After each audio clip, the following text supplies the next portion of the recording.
Hello friends, சின்ன வெங்காயம்ல சட்னி செஞ்சாலே அது சூப்பராக இருக்கும். அதுக்கு ஃபர்ஸ்ட் நான் 1 டேபிள் ஸ்பூன் உளுத்தம்பருப்பு, 1 டேபிள் ஸ்பூன் கடலைப்பருப்பு, 1/4 டீஸ்பூனுக்கும் கம்மியாக வெந்தயம் அண்ட் 1/2 டீஸ்பூன் ஜீரகம் இதெல்லாம் எடுத்து வச்சிருக்க. வானல்ல எண்ணெய் ஊற்றிட்டு இதெல்லாம் போட்டு வறுத்துக்கோங்க.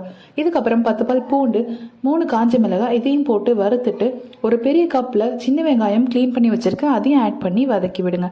இது வதங்கும் பொழுதே தேவையான அளவு கல்லுப்பு ஆட் பண்ணிட்டு ஒரு சின்ன துண்டு புளி ஆட் பண்ணி வதக்கிக்கோங்க.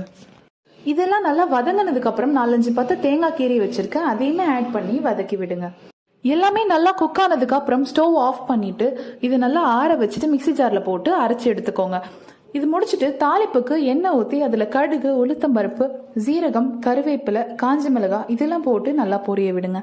இதெல்லாம் நல்லா பொரிஞ்சதுக்கு அப்புறம் அரைச்சி வச்சிருக்க சட்னியில இந்த தாளிப்பு எடுத்து மிக்ஸ் பண்ணிக்கோங்க.